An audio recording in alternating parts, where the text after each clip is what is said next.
Hey, Hello. hey, everybody. It's just us two. We tricked you. It's no council. It's a podcast today. It's what do we call it? Master and the Padawan or whatever.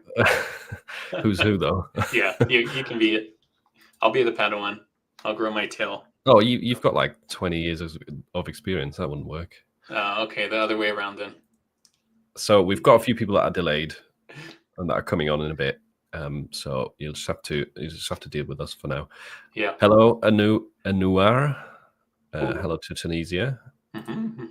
Hello, Khalid. From Poland. Nice. Oh, May's listening. Entering that's shortly. good. She's Good coming. to know. Hello, everyone. It's been a long time. Yeah. Been about a month. Hello to Poland. Hey, George. Welcome, Naima. From Canada. Nice. I'm sorry if I'm jinxing any names, by the way. Hey, Karen. Greetings to Canada, Morocco. Yeah, let us know where you're joining from. And meanwhile, I'm setting up a poll about tier ups and tier downs. Oh, nice. It's too bad we don't have a map like you have on school where when people join the... Oh, yeah, that'd be cool. That would be YouTube needs to add that to live streams. I've been tiered up. Pennsylvania, USA, nice. West Virginia, nice. London, way to go. This is cool. It's a worldwide live POD console. Oh, nice. Lots more comments. Yeah. I'll look away for one sec. West Virginia. Yeah. Brazil. Hola. Oh, yeah. So we're doing shop reviews today as well. So nice. we'll have a link in the chat shortly. Sweet. Where you can submit your stores. It could be Etsy, it could be Redbubble, it could be Shopify. Although I don't think Chris is joining today, so we might not be able to help too much with Shopify. We can take our best shot. But yeah, that'll be in the chat soon. It'll be a Google Doc, and I'm starting a poll about recent tier ups. So I feel like that's the most talked about topic recently. Have you seen a lot of conversations in your Facebook group about that, Juno? Or not too much. I know some people got them and some people didn't, or tier downs too, right? Or is that what we're talking about? So in the poll, I basically asked, has your tier changed recently? And the options are: I've been tiered up, I've been tiered down, still the same tier, and I'm not on Amazon. I better check real quick if I tiered up or down. You're tier 100, right? Yes, still tier 100,000. Yeah, still there. Okay. Whew, I made it. I'm still 40,000, but I have heard of more people getting tiered down, typically from big tiers. Ooh, could happen. So one example is like 100,000 going down to 80,000. Oh no! Not that it makes a big deal. Like it's still a ton of slots. So in that case, I don't think it's a big issue. Yeah. I have heard about some tier ups as well. Those nice. people usually had a high percentage of designs sold, so they were typically what I saw in lower tiers, and they had like crazy numbers, like 60% of their designs sold, which is really hard. Yeah, it is. But I wonder what everyone in the chat's heard. If you have anything, if you have any insight, if you've been tiered up or tiered down. Nobody really knows what the new exact criteria is. No, we can only guess, but it's interesting to speculate and kind of hear what everyone's seen. Amazon has become more and more mysterious as years goes by. Like, what are they doing? Though? Yeah, hasn't it always been mysterious? Well, I didn't know about the whole changing our prices on some of the without not even on a sale. I found one where my prices were changed to $17.84, even though I had it at $20.99 or $19.99. That's a weird price.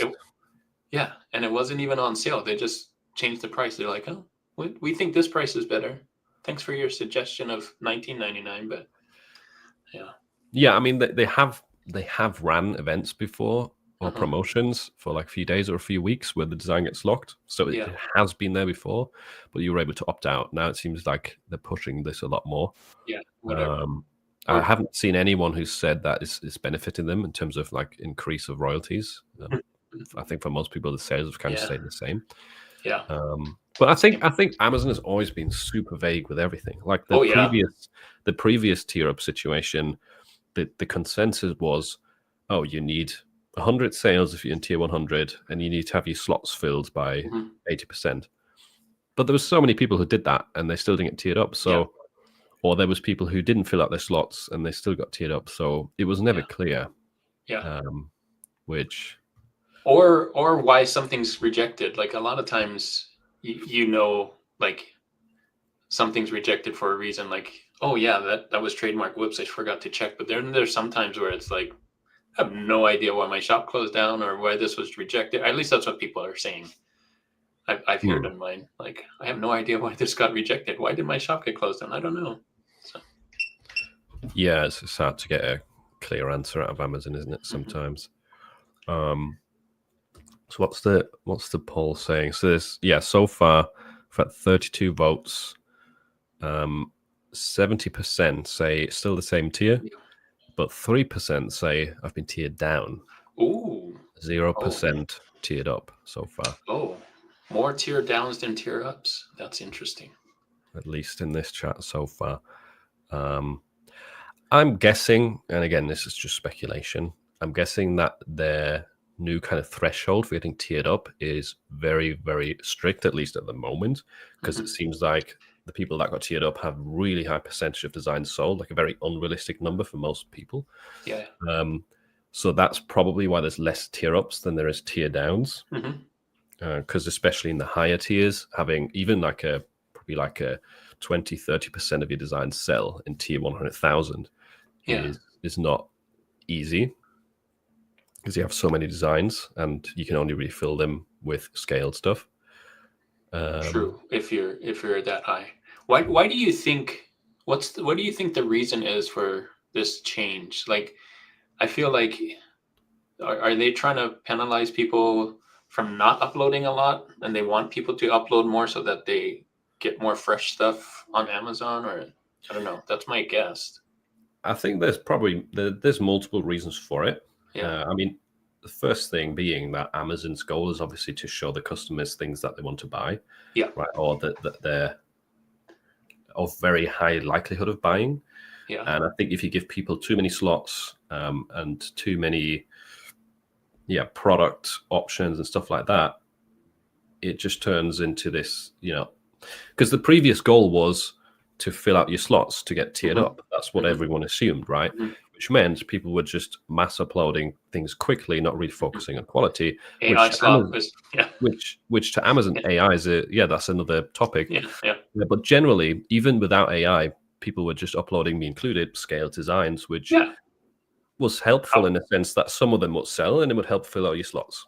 But most of them don't sell. Like I've gone through some old ones, some old sets of scale designs, and after about a year, for me, about 5% of them sell. So if I make a set of 100 scale designs for occupations, five of those sell. Like, it's not a big number. Yeah. Whereas if I actually sit down and create designs for one niche more individually and spend a bit of time on that, then after a year, it's usually more like 20% have sold. So maybe Amazon's trying to change our thinking now, right? Of how we upload. To put the throttle on uploading just whatever, like focus more on quality than quantity. The AI thing, definitely that will be part of it, not just because some people would upload AI slop, like bad AI designs, like 6 fingers or whatever, but or misspelt stuff, right? That's another big thing. Or no background removed, But I think the file size probably has to do with it. Like if you ever upscale something and try to save it at the merge dimensions, you've probably had some files that are like 20, 30, 40 MB. Yep, I've seen it. And I know there's a limit, but still there will have been more designs uploaded with like around 20 megabytes than a couple of years ago. Like for sure that would have increased. which is not good for their service. It's just a strain on the Amazon service, isn't it? Yeah, I wonder if they're up at, because I don't think other places have that low of a limit. I have to check. I'll have to see what's the size limit on some of the other PLDs. Compare them. Yeah. Well, Printify allows, for example, or some of the Etsy platforms you can upload to, they allow vectors. Yeah. Which makes sense because many of the designs that might be big as a PNG will be smaller. We're limited to it. That on Amazon, they might be a lot smaller as a vector. Yeah, that would be cool. Let us know in the chat what you think. I'll read through some comments and we'll talk about it. I've had a dream about a tear down. No!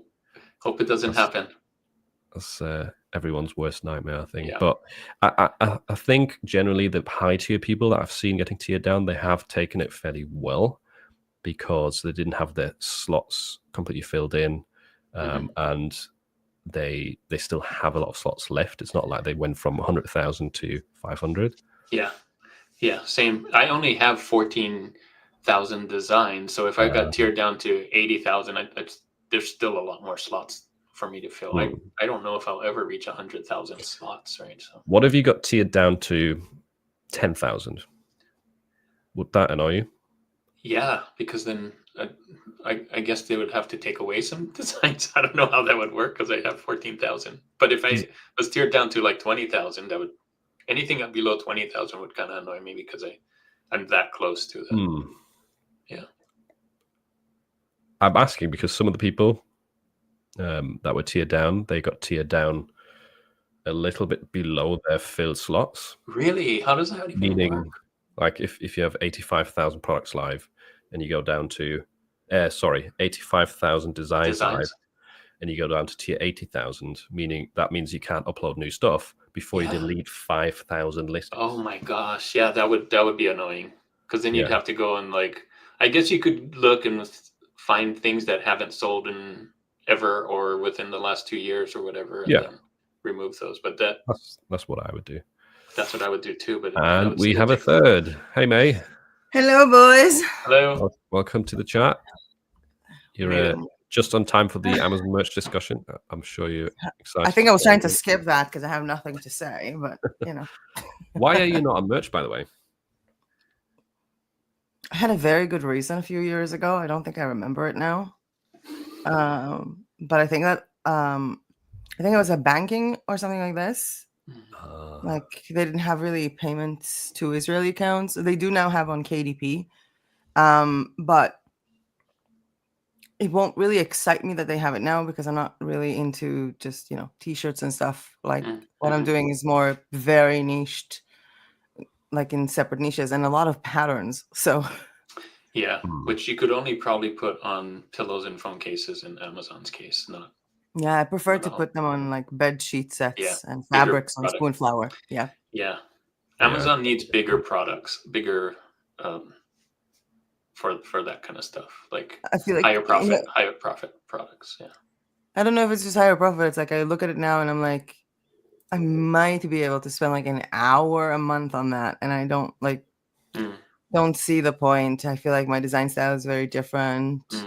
Even the stuff that I'm doing for my fourth wall store just now, mostly like embroidered stuff. So different audience. Makes sense. By what the way, happened with Amazon? Basically, there's been some changes recently to the way the tier up system works. That's kind of the biggest news. Previously, I think Amazon was pushing for uploading a lot of designs and a lot of products without any repercussions, and and kind of the goal was to get tiered up, was hitting a certain sales target and also filling out your upload slots. And now they've kind of gone back on that and said, well, it's more important that you have a high percentage of designs and products sold. So don't just upload anything, upload quality stuff, right? Which that's cool, but they're also not very clear with what the percentages are. Like nobody knows what it actually is, so people are speculating. Some people are getting tiered down, which has been a thing before. I never knew that was a thing.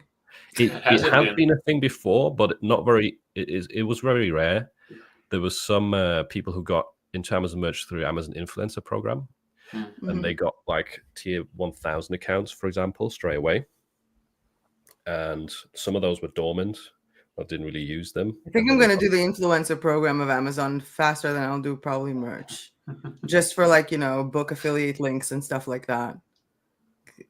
Why not? It just sounds much easier, I guess. I feel like, if you're just coming into this now and you're not going to plan on like push it in, I feel like it's going to be weird. But the whole tier system, and so like, I understand. Like, I think that the game is nice, but it's less. It's either you're super creative about wanting to design T-shirts, or you're just trying too hard on something that isn't you. And if you're super creative in designing T-shirts, that sounds awesome to do all this like tier ups and different niches and upscales and whatever. But if you're not, then I just feel like it's a waste. Let me see. I feel like I'm too yellow. It's not for everyone, is it? Yeah, I definitely don't think it's for everyone. But we've had some comments here, so I'll bring some more up. Wait, where was it? I just saw something about a tear down. Oh, here we go. My brother was tiered down from 10,000 to 6,000, and he had 6,500 designs. My account still remains the same. They also locked several gay-themed designs on his account. I think they're just locking any design that is selling regularly, or not any design, but many designs that are regular sellers are being locked. Locking is like a good thing or a bad thing? It's bad because it locks the price. Yeah. Okay. So you can't change the price, and they run like a temporary sale. I don't think it has to do with the niche right there, because that's happened to me with multiple shirts. I'm sure with you as well, Juna, in different niches. But yeah, this is kind of the pattern that I've seen, is that people, if they get tier down, get quite close to the amount of designs uploaded, seemingly. Someone in the comments is asking the question that I want to ask. Is it also probably good because it's not being deleted? That was like my thought. Yes. What's not being deleted? The locked designs aren't being deleted because they're locked, right?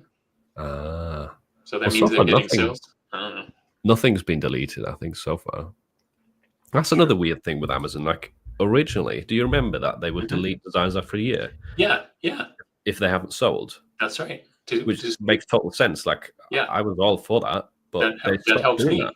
Yeah. And I don't have to go. Are doing now in that realm of if you think like design didn't sell for a year, Amazon would take them down. So now, if you haven't uploaded anything to Zazzle in a year and a half, you start to pay a commission to Zazzle from your fees because you weren't active. Whoa. Oh, I better check that. I better have a lot of fees. It doesn't mind if your stuff sold or not. If you are not actively uploading, you kind of pay like a penalty for that. Yeah. I haven't logged into Zazzle for like a year. Me too. I probably have lots of fees. No, but there's the thing. If you can get sales, that's fine. Oh. That's not going to change it. Just upload one thing, which makes zero sense.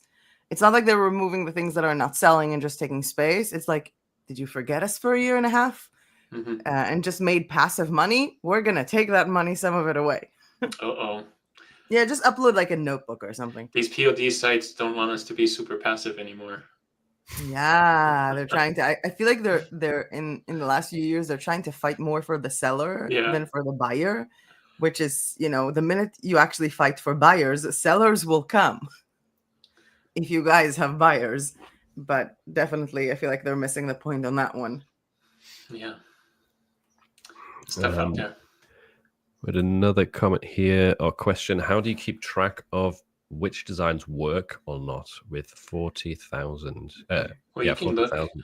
Can't you see which designs, the new designs, would work? I don't know. I guess there's multiple ways, but you can look at what's selling currently and kind of take a good guess to like if this sells or this, Do you mean in your catalog, like what's sold in your catalog and what hasn't?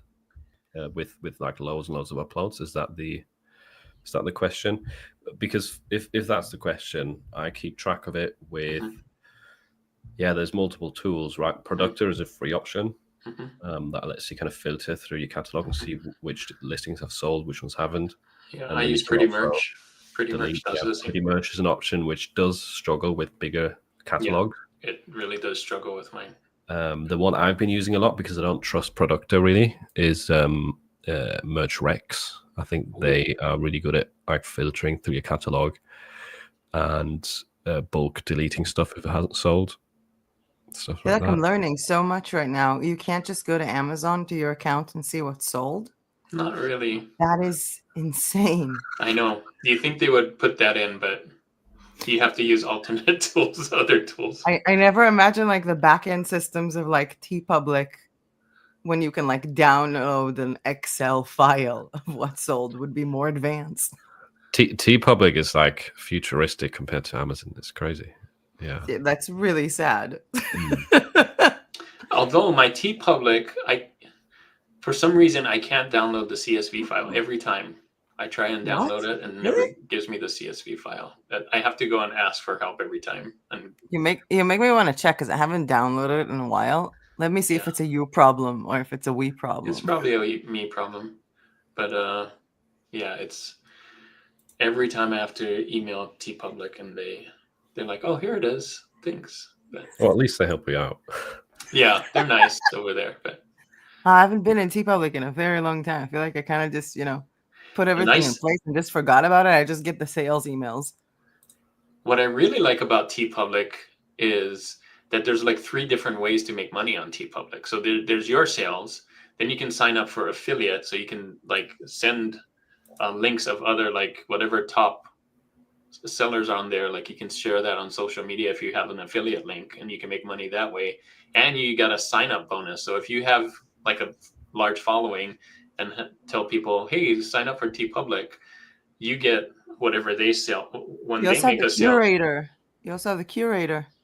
The curator? What is that? If you open a profile as a curator, you can put other people's designs in your shop. Oh yeah, the merch store thing. Yep. Not the merch, not the Dashery store. No, not the Dashery store. There is. No, they also have the Dashery store. So yeah. Yeah, the Dashery store is kind of neat too. But that's like creating your own website on top of TeePublic, which is I guess that's the fourth way to make money. But that one's a little tougher because you have to like drive traffic to that thing. So you both do pretty well on TeePublic, don't you? Which is rare these days. Trying to see if we can download the file. I think I'm doing all right. It's probably a tenth or whatever of like. I don't make as much on there as I do Amazon, but it's my second biggest PLD, I guess. I don't think anyone does, but yeah, I mean, I think getting more than $100 on TeePublic a month is a pretty good I do make more than 100. I probably make about 5. By the way, I'm like, I can't download the report either. I just tried. Okay. Yeah, it's everybody's problem. It just like refreshes it like shows me as if like it wants to do something. Yeah. And then it doesn't. Maybe it's a browser thing. I'm on Chrome beta. That's what I'm on Chrome. I wonder if I should try it. But are you on Chrome beta? No, like the one for Mac? No. Oh, I'm on a Mac, but I don't think it's Chrome beta. Is it Chrome beta? I think like there was like a few renews ago for Mac. Like Chrome just stopped working. I don't know if it was like an Apple update or a Chrome update. And then I just downloaded the Chrome beta and that was working fine. So it's slightly different, but it's not working for me. Could be a browser thing. I'll try it in Safari, or I don't even use another browser. I don't know what else is. We've got another comment here. Tear down from 10,000 to 6,000 with about 5.5K designs live and over 40,000 sales, which is pretty good for a tier 10,000. But that doesn't hurt you, right? I mean, if you have 5,489 designs and then you're tiered up to 6,000, tiered down to 6,000, that doesn't change anything for you, right? Not in the moment. In the short term, but in the long term, it could. It essentially means you can only upload 600 extra designs instead of 4,600.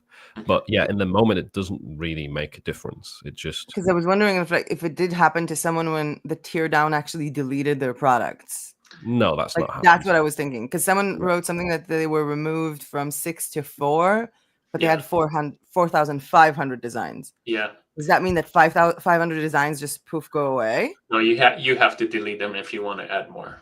You would have to. So how are you tiered down to 4,000 if... See, that's where Amazon gets confusing for me. Like, because I would imagine that they would have deleted everything above 4,000. No, they want you to delete it.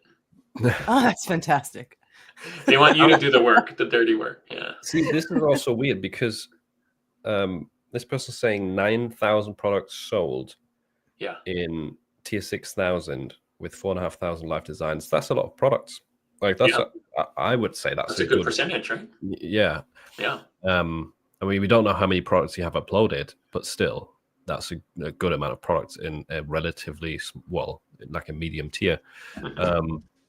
So it's very unclear what the actual stats are, and we'll have to see. Yeah, we'll have to see if this actually like helps get more sales. A surprise guest. So I'm sure I saw in the group. I'm sure you'll have an opinion about this. It's a very surprised guest. I'm just changing my Wi-Fi because my. Hey! Welcome, Shimmy. Yo. Let's change this. Oh, he's frozen. He's gone. That was it. Bye, Shimmy. I'm back. I just had to change my internet. Did you get tiered down, Shimmy? I did not get tiered down. Why is tiered downs happening? I do not focus on Amazon anymore. I have been getting weird random sales though. What? Oh, you get random sales? Nice. No, like. What do you mean by weird random sales? I looked at because I don't really do Amazon so much. I looked at my account last week and I was like, oh no, look, we got a bunch of sales yesterday. And then, believe it or not, the thing that I got a bunch of sales on was an original idea that we put on our main store, and it got ripped off within like 5 minutes. Oh. And now it's, I think I messaged you, Philip. It's like a couple of weeks ago. It's now all over the place. It's been ripped off like a million times. So can you show it here so we can all rip it off too?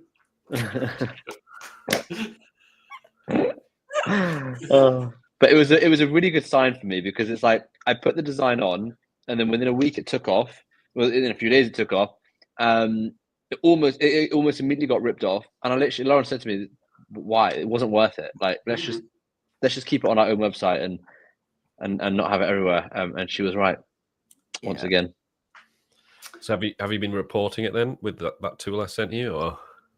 Yeah, I reported that one, and then I got an email back saying we need more information, and then I was like, "What? I can't be bothered." Like I couldn't be bothered. So it's so hard. I deleted it from my account, and then I went through and deleted anything original. And now if I put anything on Amazon, it will just be like designs that I'm buying on like Creative Fabrica or things like that. The things that I'm not actually putting time and effort into to make them unique. Because anything unique I put on Amazon, if it does take off on Amazon, then it's because I started getting comments on my Facebook ads being like, "Oh, we saw this on Amazon as well. You're on Amazon." I'm like, "No, that's not me." So yeah, that would make a good video though. Like if you don't mind sharing your thing that got ripped off, you can show like how fast it got ripped off and boom, boom, boom, boom. Wow. I did actually plan a video. I was gonna be like, the only good thing that came of this was I can now make a video being like, screw Amazon, I'm closing Amazon. But I haven't had a minute. Like I haven't posted a video, like a proper video in ages. But either way, it's fun. A proper video. What have you been posting lately that hasn't been a proper video? As in, I haven't posted a video since I don't even know, 2 weeks maybe. The last video I posted was, I think, 2 weeks ago. No, 8 days ago. Okay, so it's not actually that long. For me, it feels like a very long time. Same as mine. I think same as mine. I also, I think I really decreased my speed in 2020. But I'm ramping it back up. I'm going to go back to 3 videos a week starting next week. What I like. Yeah, that's what I'm shooting for. Yeah, I'm ramping it back up. I've got a big launch, so I want everything to go smoothly. Nice. But anyways, what's going on? What's going on here? Talking about. Do you want the Amazon update as well? It's like everyone joining doesn't have a clue about Amazon. But no. So basically, the short story is instead of tiering people up based on how much they upload, they're now tiering people up based on how much they sell, which makes a lot more sense. Oh yeah. I knew this. Yeah. I heard this. Okay, good. But that's a good thing though, no? It is, yeah. It would just be nice to know the specific stuff for how it actually works, because they're very vague as usual. But Right. no, it's a good thing. And there was a comment here which I agree with as well. I believe the initial tier up process was fundamentally flawed, and it's a relief to see Amazon finally recognizing it. The database seems overloaded.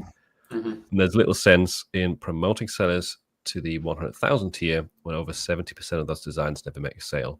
From the outset, any design that fails to sell within 12 to 18 months should be automatically removed. That way, designers will focus on fresh, high-quality work, ensuring a level playing field, especially with those who started later. And I think that's true. Yeah. I think that's too long, to be honest. 12 to 18 months is a very long time. No, but you have to consider like holiday stuff. So like if you make holiday stuff and like they don't sell for 8 months, you don't want them taken down because the next holiday is a year after. I think that's why they do it. Because if you just miss the Christmas rush, for example, and you did Christmas stuff, you got time for it to be sold next year. Even if you didn't miss it, if you think about it, if a design goes down after 8 months, even if you didn't miss it and it was already there, it was sold, but then 8 months it didn't sell. And then as someone who uses Amazon to a lot of the times buy the same gift the year after, like especially for like, I don't know, if you have like a small cousin or something. So the year after, I just buy them the same T-shirt, just larger, because they really like that T-shirt, but they grew up. So that's a good idea. It would be weird not to see. Yeah, it makes your Christmas shopping list so much easier. You just, especially for kids stuff, you just find a larger size or something slightly from the same store. If you think about it, though, the concept of Amazon removing your product is very strange. Even though, like, I agree, maybe every 12 months for them to remove products that aren't selling. If you were on Amazon FBA and you like imported from China and you had like a proper store, and then you didn't sell something for like a year because you're having a hiatus, and Amazon was just like, right, we're going to delete your listing. You'd be like, what? No, you should delete my listing. Yeah. Yeah, so but it's FBA is like, you're paying has them. actual stock at FBA. Yeah. You're not like, you're actually paying for losing stock, something though. that was, you're their client. So why would they delete you in that sense? But merch is no stock. Merch is on demand. I get the idea of deleting stuff because they want to keep the platform clean with good stuff, but they're so far gone from that. There's like millions of designs that they need to delete. So it's like, oh yeah, we'll delete a couple here and a couple there, but it's not going to make... Oh, it's not. I don't think it's even going to clean the platform, because it's like those designs that are not selling, like if they're not selling for a very long time, they're like on page like 3,000. So it's not like people are seeing them as much. But I honestly, I've never known how they're doing their tier system. It always sounded like, especially when Redbubble started tiers and TeePublic started tiers, and it was so like outraging. But Amazon has always had that thing with the limit of how much you can upload and that system. It just, it always felt like a weird game that everybody's trying to race towards something instead of just making cool stuff. I feel like the Amazon tier system was actually a lot more fun, though, than what Redbubble and TeePublic did. I feel like Redbubble and TeePublic is like, all right, if you have designs that sell, then you'll be in a low tier where we take more of your royalties. Like, what? No, it's not what they did. Yeah, the other systems tiers. The other systems tiers were about money. It wasn't. It was Redbubble wasn't about that. Really? Because Redbubble, I opened a store and I got tiered up in a second. Like I opened a store. You were a lucky one, but like majority of people didn't get tiered up. And funnily enough, if you get tiered up, you paid less. If you were on a lower tier of Redbubble, you paid more, which makes no sense if you think about it. They took you didn't pay, but they took more of the royalties, right? You didn't get paid as much royalties on Redbubble because they took it. Yeah. And I think like with the tier system in TeePublic, I feel like a lot of people didn't even notice the fact that even if you're on artisan tier, they leveled all of the commissions for everything, and they topped the commissions at $4. So a hoodie that used to get $8, even if you're on the highest tier, it's $4 or $2 if the hoodie is on sale. Yeah, but on the apprentice one, but on the apprentice one, you get instead of 2-in-1. Yeah, you get 2-in-1, so you get less. That's a lot. Profit per sale. 50%. And you don't get the other bad thing about the apprentice tier on TeePublic is that you don't show up in searches. So people have been asking me like, How am I supposed to make a sale if people can't find me in a Yeah, search? but before that, that was also the case, and a lot of times, TeePublic have told people you are not going to appear in search until you do your own marketing and things sold. Like I wasn't Yeah. appearing on search until I did All like I a can bunch of stuff on Pinterest, and then from then on, like I think that's why I was artisan right away, because I wasn't even that active in the platform, and I don't have that many design as a lot of other people. Yeah. But I brought in a lot of traffic. Yeah. That's why, They like, I base it got on stood sales out. for sure. You definitely have to. all have I can sales. say is the reason why Redbubble, TeePublic, I don't know about anyone else. The reason I passionately dislike those platforms is having now I sell on Shopify, right? So I price what so the Mhm. profit that I'm getting is what TeePublic's profit is. So I know firsthand they are getting t-shirts for $6 to $8, maybe even less. Probably. And I know firsthand that they are making $15, $20. The fact that they are giving creators $1 and $2, if you're in like the special tiered up, Or is four, absolutely. or when if Yeah, it's but no, like it's the always one on day a sale month, though. but they're It's not on always on sale. Yeah. It's always But on it's not- sale though. So It's like, always on sale. it's absolutely, it's atrocious. I don't understand why anyone uses their platforms anymore. There should just be mass walkout, in my opinion. I think Well, You're like making it. I don't know if anyone's seen the fact that I did a statistics of visits comparison between April 2022 and No. like visits per month for all of these platforms. No. So April 2022 compared to every month since September 2024 till April 2025. And it's gone down. Let me just like show up for me my summary because I don't remember all of them. But not all of them surprisingly came down. So okay, so Do you have Zazzle a slide of it that you could present, or not? I don't know if I have a slide, but I posted some of those stuff on On your channel, right? no, I posted it on my Substack. Oh, But I think I wrote the year wrong. I wrote like April 2024 instead of writing April 2022. I can send it in the chat. I wrote April 20. I can fix it in like a second. I'll just edit it. But I just wrote April 2024 instead of April 2022. Okay. Let me just edit that. So this is a 3-year kind of thing over the last 3 years. Yeah. So So Zazzle everything went is way down. not everything, down because if like you look at TeePublic, is 11 not that way million. down. In the video, I was also comparing it to like the stats of like December and each individual slide. But I think maybe I have it somewhere on Canva. But Zazzle went from 17 million in April 2022 to 6.4 in April 2025. Redbubble from 25 million to 16. There we go. Yeah, so this is like 2020. It's written 2024, but it's 2022. Society 6 from 5.2 to 1.17 million because they pretty much fired everybody and removed sellers and did a lot of horrible things. Fine Art America, half the amount. Displayed from 4.5 to 3.6, but Displayed actually had, if I'm not mistaken, like 7 or 8 million on the Christmas time. So that was a bit encouraging, I guess. Like they passed a lot during Christmas. Their That's Christmas really cool. prices really changed. Yeah, I was having fun with Canva graph with Canva charts. So they all went down, but what you're saying is TeePublic didn't go down as much as some of the other ones, but it still went down. Yeah. Yeah, but the difference is like, for example, Redbubble. So they went from 19 till 25, but in December 2020, they went from 25 million to 19 million. But in December of 2024, the high peak was 21 million. Still not as bad. Yeah. Yeah, still not as big as April a few years ago. The things that were different were Fine Art America. No, Fine Art America didn't rise in December. Displayed rose in December. So April 2022, they had 4.5, and then in December they had 7.02. The other graph was just me comparing it to like how they all compare in terms of traffic to Etsy. Yeah, look at the Etsy traffic. I told you I really started liking doing the charts, which is why, yeah. Let me. Not even. But this is skewed. But Etsy is skewed though because Etsy sell everything. Like if you put Amazon next to Etsy, I know. you'll see billions. Yeah, that's Amazon would make Etsy look like that. Now the next graph was sessions versus revenue.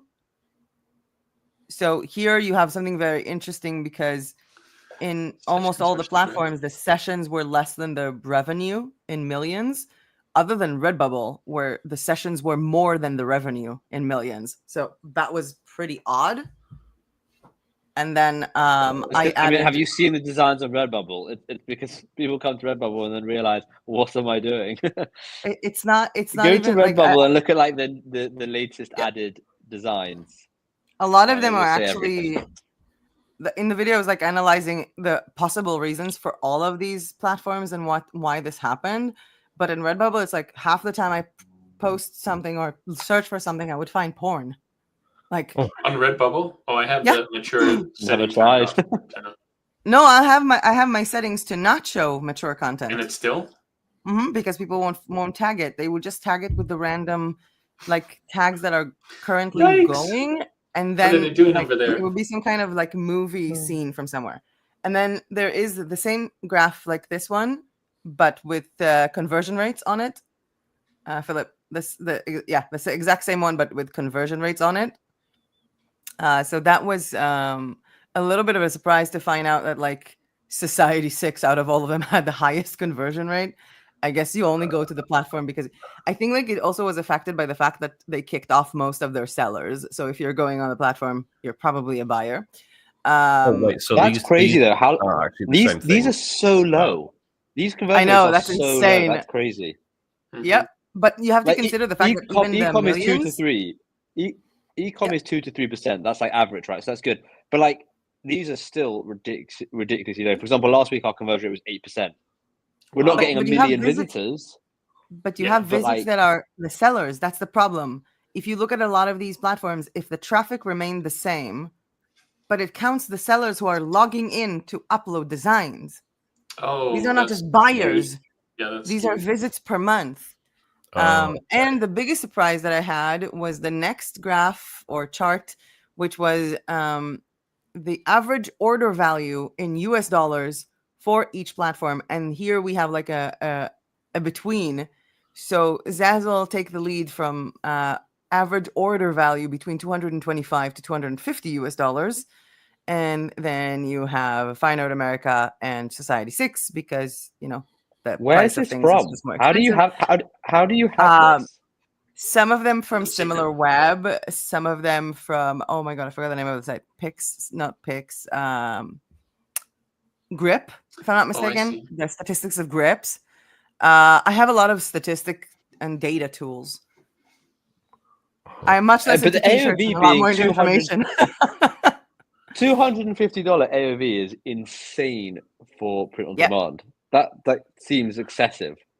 No, but Zazzle, a lot of people go there to, you know, buy invitations for their wedding or buy things for an entire baby shower, like everything. Mess. They have like paper cups and paper plates. That's interesting. They have everything. Right. People buy like business stamps, a lot of, and the thing is, like with Zazzle, for example, in a lot of these platforms, we have the same two types of people who visit the platform. You have the people who are wanting to sell and the people who want to buy. Zazzle is the only platform where you can come in without having a store and just order a bunch of stuff for yourself, customizable stuff for yourself that you made, basically from. You made. I see. Yeah, you could just so take a that makes blanket sense and then. upload a bunch of photos and order it for yourself. And there were a lot of right. people that were doing that, and that also comes to show you the shift within their statistics, because a lot of platforms lost viewers because they were not upgrading their website, and it still looks like it's from like the early 2000s, like Fine Art America. But when Zazzle decided to upgrade their website, they actually lost a lot of people because they've had personal people who are not designers using their website for a decade to order their own stuff. So when they did do that change, it really didn't go so well. Interesting. And also, by the way, I have a tool that can, I think we kind of tried it last time before we did the meetup, because Jimmy, you asked me where I get these things from. So I have a tool that you can like pop in any, phrase or keyword, and it will pop up like random statistics information with articles to back it up. Cool. So if there's anything you want to Cool. learn about, That's cool. I'm very I'm very into information. Adam, Do you mainly focus then on marketplace traffic? No, this was actually kind of like it started by mistake. So like in May 2022, I started my Zazzle series on my channel, and the second video was let's see how Zazzle traffic compares to other marketplaces. But I was also analyzing the age of the viewers, the age of the buyers, or the gender of the buyers, predominantly the keywords that lead to that place, the traffic, the social media that leads to that marketplace. And then someone commented around September last year on that video, and I was looking at it and I was like, I wonder how the statistics look now. So I gathered them up and I was like, you can't really compare April 2022 to September 2024. So every month I just kept score until the beginning of this month when I released it. Nice. So it just kind of started by mistake, but I was even like in the video, I was even like, thank you for anyone who stood here and who watched me talk about numbers, because it was very exciting for me. And I don't know if it had any point, but it's like a lot of these things were also covered, like a lot of the changes that happened with each platform. Again, the Redbubble tiering and the TeePublic tiering is not even the closest to the most like ridiculous news, with Society6 deciding that everybody needs to pay money to be on the platform, and then not doing it, and then kind of doing it, and then revamping their whole website in September, October, deleting the buyer's favorites and previous orders, stopping worldwide shipping, and then when everything is finally finished and done and the shop looks great, kicking off 95% of the sellers, including the ones who paid them. So like, yeah, Redbubble tiers and TeePublic tiers were like the least dramatical things out of all these marketplaces. The source of all this data, someone is asking, it's a lot of it is from SimilarWeb, a lot of it, and from Grip, to the person asking in the chat. I think probably in our space, not as many people cared about the Society6 thing because not many people sell on there because the uploaders. Oh, in my community, most people cared because like it's patterns, it's furniture. Oh yeah, see, t-shirt design is not really a Society6 thing. The same way that we said in the beginning, like you were saying, like, oh, patterns on Amazon merch you can sell on a pillow, and I prefer to sell it on bed sheets, on Spoonflower. On Society6, you can sell a full credenza. I think they were sold for like $700, and you can get like $15% commission. Did you ever sell one? Credenza, I don't think so, but I sold a bunch of benches. Wow. A lot of benches. I was selling for a very long time, and I constantly had like different collections or different ideas or different means of marketing. I had a home decor blog for like, I don't know, 2 or 3 years. So it was really weird when they were like all of a sudden kicking people off the platform or deleting everything. But Society6 used to be amazing, especially for sales. Like, it was just brilliant. It didn't have a place for you to look at your like how much traffic you got in, but also you could automatically affiliate everything. So from Society6, if I'm on my page and I'm like pinning it to Pinterest, is automatically using an affiliate link, and you get double commission if the affiliate link is being used and they buy from you. So Society6 used to be my favorite platform. And I kind of like that uploading there was kind of tedious because all the spammers won't really go there. Yeah. Yeah. You actually need like different file sizes, and the files needed to be very big. But kicking everybody off, they just have really unique products. Should we get to one of the questions in the chat? Yeah. First of all, there was a follow-up to you, mate, which I wanted to do quickly before we move on. So do you double check your data with RFs? I don't know that website. Ahrefs. It's like one of the most that website, but I double checked it like with SEO Grip. tools. I double checked it. It's not SEO. I mean, I wasn't checking SEO. I was checking traffic and statistics. But I was checking with the Grip, with SimilarWeb, and I don't remember which one. I have like the full list. Ahrefs is basically Ahrefs is basically the industry version of SimilarWeb. It's like what big companies will use. But it's the same thing as SimilarWeb, basically. They're expensive. Okay. Oh, if you think SimilarWeb is expensive, you should check out Ahrefs. it's insane. No, I just know people at SimilarWeb, so I'm connected. Nice. Which one did you want to address, Shimmy? Which question? I don't know. There's so many. We've got Someone asking Juna about returns, which is cool. Yeah, let's do that. I think we get that question a lot as well. I tried to answer that in the chat. So on Amazon, if you're with Amazon, TeePublic, Redbubble, any of those all-in-one print-on-demand sites, they take care of all the returns for you. So you don't even have to worry about customer service. If you're on Etsy or Shopify, or when you're going through Printify or something similar, if it is actually a print problem, wrong size, or anything like that, then Printify can help you with that. If it's just they want to return it for no good reason, then that's a different issue. You might have to work with the customer in that sense. I guess everyone will have their own like their own way they want to run their company. Some companies are better feedback, better customer service than other companies. Like for us with returns, we'll usually always try and get a photo from the customer, because obviously that gives us something to go on with Printify. But we will always immediately send out a new one, or give a refund, or send out a new one and give a refund, depending on how happy we want the customer to be. And then we'll sort it out with Printify after. If Printify don't want to give us a refund, then we just bite the cost and like whatever. It was like $10 or $12. It's not the end of the world. We'd rather have a happy customer. Yeah, I've done that before too. We never ask for it back either. Yeah, because there's no sense. It's a print on demand, so like, what can you do with it, right? Like, you don't want to hold inventory. We tell them to donate it, because it cheapens the brand just to be like, you can keep it, we'll send you a new one, because it's like, oh, okay, well, it means nothing to you. But I usually say, we're a company that likes charity or whatnot. Here's a couple of charities in your area. Oh, nice. Because obviously I know where they live. And then I just say, feel free to donate it. They can come pick up from your house if you want, or give it to like a family member or something. And that way, at least it's like, they're not thinking, oh, he doesn't value his company. They just switches their mindset to, oh, that's really nice. They're like a charitable kind of organization. So it's got like two benefits there, I guess. That's really cool. I didn't think of that. That's a great thing to do. That's what we also had a question by Adam saying if I start today, will I make 10K in my first 30 days? There's no dumb questions. Yes. Of course. You make it after a minute. Yeah, 30 days is way too long. It'll only take you a minute. Yeah, you're right. Like if it's taking you 30 days, then just give up. I mean, come on. All you have to do is upload 40 hours. You just have to upload 10 million designs, though, and then you. Yeah, to Amazon, they love that. What do you think of the likelihood?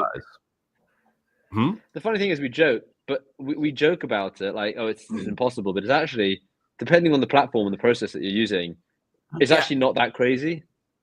Yeah, if you had help by yourself, if you're gonna run your own, I think if you're gonna run your own traffic and not be reliant on the algorithm, if you just send in enough traffic, you will get to that. That will be revenue. It won't be profit. 10K of profit is like 30 or 40K in revenue. So, but to get 10K in revenue, if you're sending enough traffic, then yeah, why not? And you'd have to have enough good products that people want to buy it too, right? Or you would have to have an existing audience that is waiting for your products, because I feel like, I feel you guys do a lot more paid stuff than I do, because I don't do paid ads, but I had a lot of friends who are like content creator and just started creating stuff for fun. And then after like a year or two where they have, 200,000 subscribers or followers and stuff like that, I'll be just like, why don't you just open like a small print on demand store and just like with your catchphrase? So you see, like, I don't want to say the ugliest stores because I love my friends, but you see like the most unwell designed stores ever that basically has 3 products and they're making so much money because they're like, oh, by the way, you know how I always say that phrase? Now it's on a t-shirt. I've seen that before with big YouTubers where it's like the worst fonts with horrible colors and it's always like the demo template theme of the worst template you could have thought of.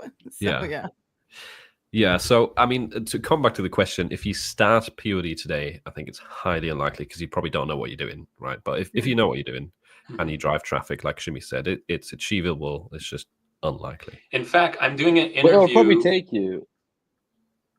Oh, go for it. I was going to say I'm doing an interview with Stephen Chin, who is doing this exact same challenge. He took 30 days. In fact, he took 25 days.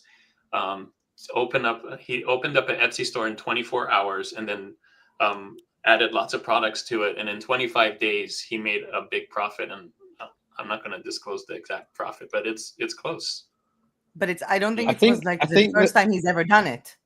Yeah, he's not the. Yeah, No, he knows what he's doing, obviously, and everything. The big differentiator here is are you including creating the product in the 30 days, or do you have them? Because to create 100+ designs, it can take you 30 days.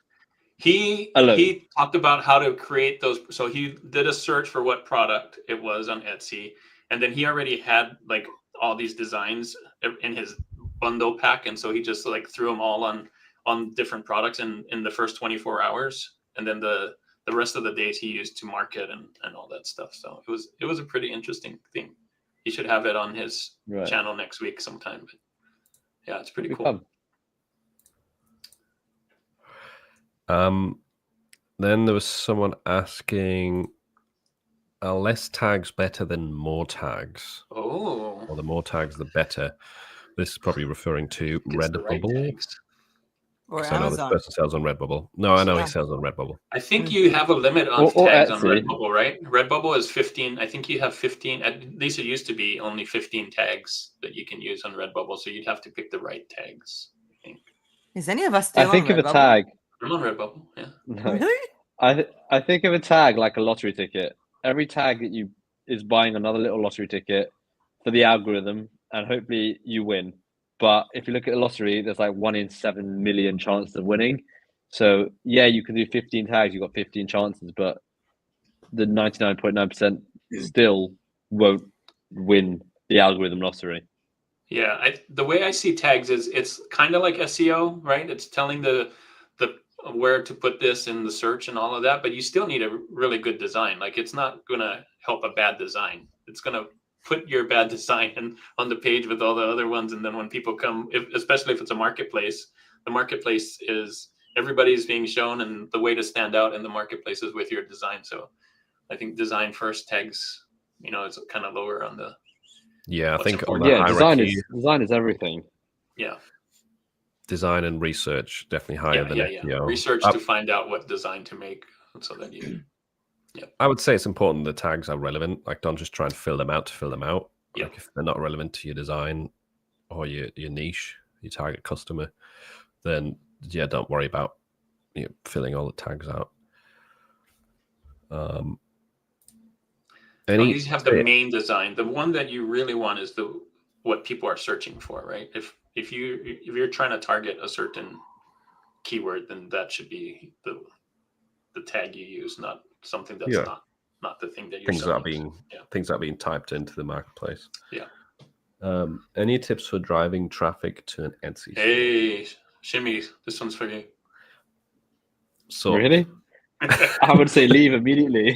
Don't drive traffic to an Etsy store. What are you doing? You're gonna pay Make money sure for to have an traffic, Instagram account so they can follow you there. So when you close the Etsy store, they'll know where to get the new stuff. But Pinterest always. For anything, Pinterest. What's so funny? I find this concept of traffic so funny. I know it's like not really the question, but it kind of is a question. I don't know what you guys think, but I feel like most people think they have a traffic problem. Like when they're not getting sales, they blame traffic. Like we're not getting enough traffic, or the traffic's not right, or whatever. And they usually just think it's a traffic problem. And if you think of the funnel coming down, you've got like research, design, and then like the marketplace or the store. And the traffic isn't even in the funnel. The traffic is just the water that you're turning on at the top. So if you can get all the research or the niche, the design and the store, like perfect, the traffic, whenever it does come, however it comes, in whatever form it comes in, it will drive sales, because there won't be any holes in your funnel because of bad designs or bad research or bad store optimization. So everyone that says to me like I'm not getting any sales and it's like I'm not spending enough money, all you're doing by spending more money on traffic is just turning the tap faster and spending more and more and then turning it faster, and then until a point where you come to realize, okay, maybe it's not a traffic problem because traffic is easy. Like there's tons of people coming. I'm not getting the sales because my stuff isn't converting because there's a hole somewhere further up the funnel. And that's what I spend most of my time trying to teach, trying to get across. I was going to say Amazon, for Etsy ads, if you can drive traffic outside of Etsy to your Etsy store, you might as well be doing Shopify, right? Because that's if you know how to do traffic outside of Etsy, then why are you driving it to your Etsy shop? You should have a Shopify store and drive it to that when there's no marketplace. It's just your stuff, and you don't have competition when people go there. So yeah. And everyone is saying that traffic is so hard, and like that's the like it's nerve wracking to do traffic and all that. But at the end of the day, you're effectively just setting up. If you're on Facebook, like a catalog ad, you're just turning it on. It's broad targeting. You're not really doing much to it. The only complicated element is the setup. Once you've done that, it's done. And then it's just a matter of more money you put in, the faster the water's coming out. If you've got no holes, it will go straight through and result in sales. But a lot of people are complaining about traffic from a different thing. I feel like people go into a marketplace and expect to get traffic for doing nothing. Like a lot of people are like, oh, how do you get traffic on an Etsy store? I optimized it for everything. Okay, have you brought your own? Did you make sales? Because even if you optimize your keywords, Etsy or whatever marketplace still has a lot of other listings that were already making the platform money. So why would they promote you unless you do it? It's why I feel like, it's really nice if you do bring in some sales your own and then the platform starts promoting you, which is the same thing for, selling everything, selling, for example, services on Fiverr. It's the same. It gets you into this, a little bit of a snowball that is kind of awesome. But at the end of the day, if you're going to do it anyway, do it to your own shop. Yeah. And I feel like it just seems that's like a why lottery. I was more like the marketplaces just seem like a lottery. But it the depends on lottery is the algorithm. You can buy more lottery tickets, so you can make more designs. Yeah. It's tougher for sure. I'm more into the marketing than to the paid ads. I guess it's why I've been always like with Zazzle and Society 6, where you affiliate yourself when you promote things. So that concept, which is much easier on their platforms, has been much easier, especially with like Pinterest and stuff like that. Yeah. Really cool. So we've got two people here that like to drive traffic to their own thing. Yeah. Or I guess, May, you're kind of like a hybrid. You do it to some marketplaces that give you more money. Yeah, but I'm mostly working on a very big project now, so I'm kind of like, I haven't had like a lot of time to spend on Spoonflower lately. I was wrapping up writing a book, so I've kind of been like zoned out of a few stuff. And for example, I have a few friends who are like, writers and have books on Amazon KDP, and they're talking about running ads or doing these things, but there are actually a lot of other methods to do it. So the other methods of promoting it through Substack, promoting it through reading parts of your book through Instagram or TikTok.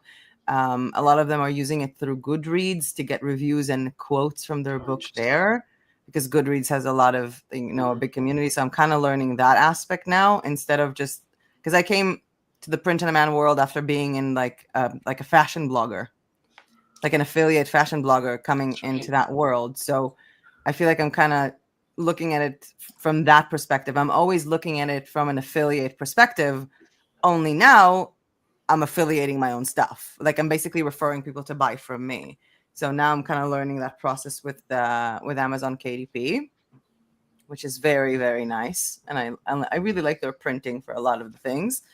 But I haven't really, like, TeePublic is just selling whatever was there. I was thinking about dumping some stuff there before I finish uploading them to a fourth wall store, but I just couldn't find time to that. And even Spoonflower, I feel like for like 3 consecutive holidays, I'm like, oh, I forgot to upload for that holiday. And somehow things are still selling. I don't know why, but people really like honey and bees, and I'm selling a lot of honey and bees related designs. Yeah. Seems and like and you know what? It's like the dumbest patterns that I've made. Like some of the patterns that I'm mostly selling on Spoonflower are stuff that I made when I was like, I got an iPad for the first time, opened Procreate, and went like, so how do I make a seamless pattern? So those are the ones we're selling now, not like the crazy complicated, beautiful ones or the stuff that I put in on like challenges and stuff. Just the most basic stuff that I've done. So I guess I've been a little bit out of the print on demand per se. A lot more than you, like a lot less print on demand than you have been lately. Yeah, I've been trying with the help of I can't remember. Chris? We Scale, yeah, with Chris. I was trying to think of the community name. But been trying the ads right now with Facebook. So How's that going? How's that going for you? So I sold one so far. I got a sale. But I'm now trying instead of the whole catalog ads this week, I'm trying just the specific static ads. So the one. Have you turned off your catalog ads? I turned off my catalog ads because I was just testing the catalog ads to see which one of those in the catalog was the winner. Is kind of why you did the catalog ads in their case. And so I found the ones that did the highest CPC or whatever. And then now I'm taking those and then I'm putting just static ads on those to see if those will get me a sale. So we'll see. I mean, I would still keep the catalog on just at a lower budget because it's constantly going through your store. It's constantly like giving you data. We base all of our data on our catalog ad. Do you just keep it running? Yeah, we haven't turned our catalog ad off in months now. So what's your daily spend on it? Sorry, I thought you might know on the top of your head. Less than $12? No, we have like more than $12. We have a lot of ads running at the moment. Okay. Well, we don't have to go too deep. I thought you would just be like $10 a day, $20 a day. Well, I've got a few catalog ads going. Oh, I think the daily spend on my main. Yeah, I've got 3 going because I have a catalog ad going to set specific collections. Like I have a catalog ad going specifically to a bestseller collection, a Father's Day collection, and my entire store. Okay. And then how much am I spending a day? So this one's my Father's Day one's spending $50 a day. My broad one is spending $100 a day. So like the whole store one, but then it's only because it's got a positive ROAS. So that's why they're all profitable. So it makes sense. You're farther ahead in the thing than I am because I'm just still learning. But I think as I start getting more sales and start getting I'll probably spend more. But I like that idea of having the catalogs because it's learning, right? As you're letting it. That's the whole point. The more designs you add to it, it's going to start cycling through them. But also, I mean, like you're doing it differently to me because you don't have a niche store. You're just you have random designs across your store. Yeah, that's true. I do have sections though. I have which can actually be a little bit harder though. Oh, really? Okay. I find that can be a little bit harder in the sense of Facebook knowing which audience to bring and like Facebook building an audience to send to your store. But when they've got like an audience of golfers, an audience of swimmers, an audience of this, an audience of that, there isn't like continuity between the ads. So it feels like maybe each ad you start is starting again. It's costing a lot and it's like expensive. We could talk about this for hours though. All right. I might have to look chat with you a bit too. So that's awesome. All right, Philip. Sure. Oh, I think you're on mute, Philip. Oops, yeah. There's tons of new questions. Thanks to everyone. I've saved some of them, but one topic we forgot to talk about, or I forgot to talk about, because it's in the title of the live stream, is the Trump issue on Amazon. So someone was asking here regarding the Trump issue: is every design with the Trump tag going to be removed? Which that seems to be what's happening. So that's crazy. Well, it is a copyright infringement, right? I mean, he does own copyrights on his name. Like it's not. From what I've seen, it has nothing to do with Trump's photo, and everything to do with the actual name. Like there are buildings called. It's like the word, yeah. It's like saying Sheraton. I think the niche was presumed to be safe because of political. President. He's not president. They're usually safe. But he opened a store on like his own store on Amazon a few weeks back, and since then they've started removing it's listings. So if you have any up, it's worth just taking them down. There's Jay. Trump has his own brand. Yeah, that's it. Yeah, it's a. There we go. Yeah, I want Jay to talk about this actually. Shame you're not here, Jay. Just put up all his comments. Isn't he coming on? I thought he was coming on. I thought so. He's saying his meeting was late, went long. Oh. Trump has his own brand. It was never safe. Well, now we have the confirmation because people have had their stuff deleted. But you can still see loads of Trump merch, like ridiculous amount of Trump merch, at least on Amazon.de. So I can still see like nice, Jay's a lot of stuff. Jay's coming? If Trump made his own print-on-demand store and had people come in and make designs for him, he'd probably sell it. And then There were a few people from his party that had a sticker mule store, and they were selling through that right before the elections. Because there's no way he can make as many designs as what Amazon sellers could make, you know. Our collective strength. Yeah, the people who millions of support Trump him would designers. buy from him instead of from Amazon. Oh, yeah, that's why he should have his own store, but affiliate. I don't know. He could do it. But... This is another point. The Trump started affiliating Amazon on his Twitter feed. That would be hilarious, especially while he's president. The anti-Trump stuff isn't safe either. If you have Trump in your listing or in your design, it's not safe. Basically, it doesn't matter your politics. It's just the word Trump. And we've got Jay. Hello. Hey. Yo. What's up, folks? Good morning. May. Hey. Shimmy, how's it going? Reverse What's up, Juna? Hat day. Yeah, so just to clarify on the Trump thing before anyone gets like panicked or anything. The rule has always been if anybody is running, and this is not legal advice by any means, please absolutely consult a lawyer to make sure that you're on the right side of the law always, right? Backward day. Nice, June. I can't do it. Anytime somebody was either potentially an electee, so anybody who's running currently for POTUS or who becomes POTUS was always fair game, and that still holds true. Again, just double check with your lawyer and stuff, but to my knowledge, that still holds true.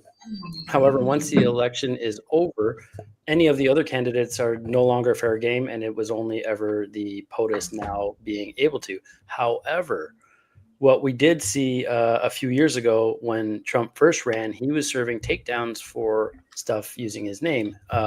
He has his own merch. That to me is a big red flag. Just being commonsensical about it, right? To me, these Trump takedowns were inevitable. And I think everybody's just been really lucky. Also, why I'd never recommend doing something like that, especially specifically for the Trump stuff, because he has a very rabid legal team, and they will come after anybody for anything that he deems, that is offside. The thing with him having his own merch is that he might not even know that they're doing it. Like, I don't think he knows every single thing that his team is doing. It's possible. And then there's the flip side of the coin where he overreaches and thinks he has the power to do the things that he's doing. Right. So that it could be all of the above. Definitely, as far as I remember, and I haven't looked it up because it's just not something I touched, but his trademarks didn't extend to class 25. So technically, could you use his name on a shirt as POTUS?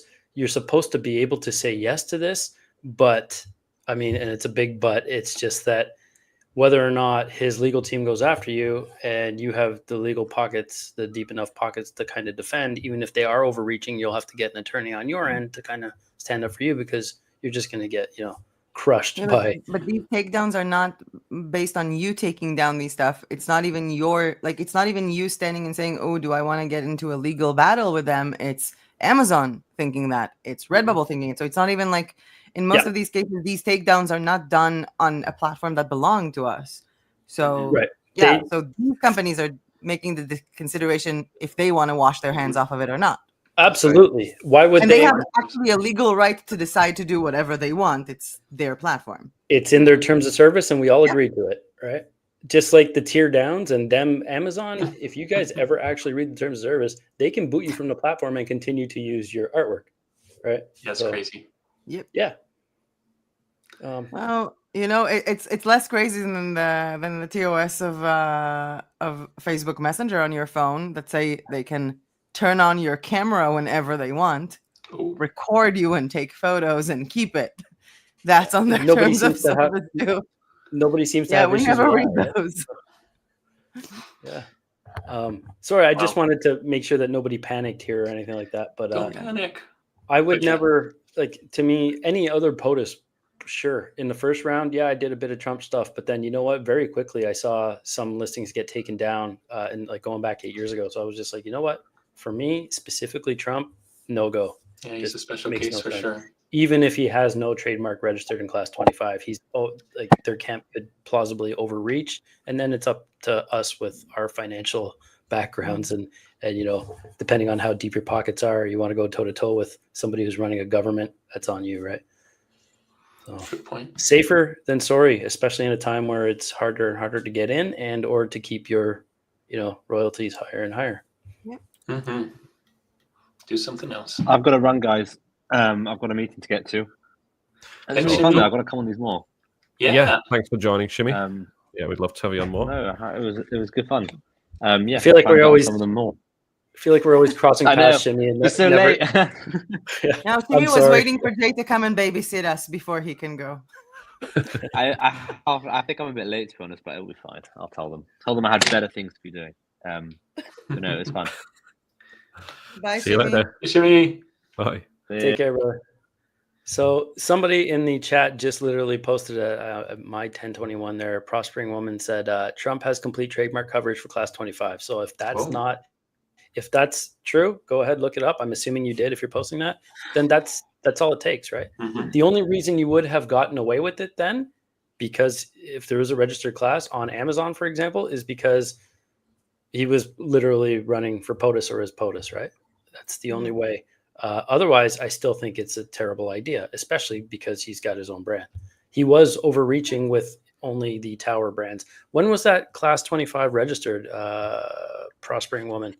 I'll put a link in you the got chat. it there? It's publication. The registration date, not the application date. Yeah. No, this is the registration date is November 15th, 2016. Oh, wow. Here you go. It's been a while. Yeah, when he was running for the first time. Yep. I'm seeing.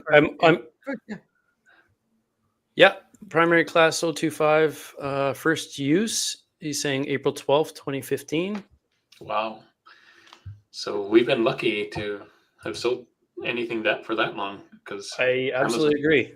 Count your 10-year, decade-long lucky stars, and don't ever do it again. Yeah. If you care about your account, right? Yeah. And if he actually registered it all that time ago, I guess he has a really bad legal team for not deciding to do anything. He didn't care until. Yeah. Rifat, I know what you're looking at, and if you just scroll down and click on goods and services, and you'll drop down and you'll see all the associated trademarks. Mm-hmm. The second of which, under primary class, you'll see 025 for primary class. I'm going to save that link too. I haven't had a good. Somebody probably just found all the Amazon T-shirts with Trump on it. And they're like, you know what? Did you know? I can share the screen and make it easy if that works for everybody to see what we're looking. If you want it. Yeah. Trademark class. I know You everyone usually search Justia or Justicia or whatever that name, that website called, but I've never seen this one.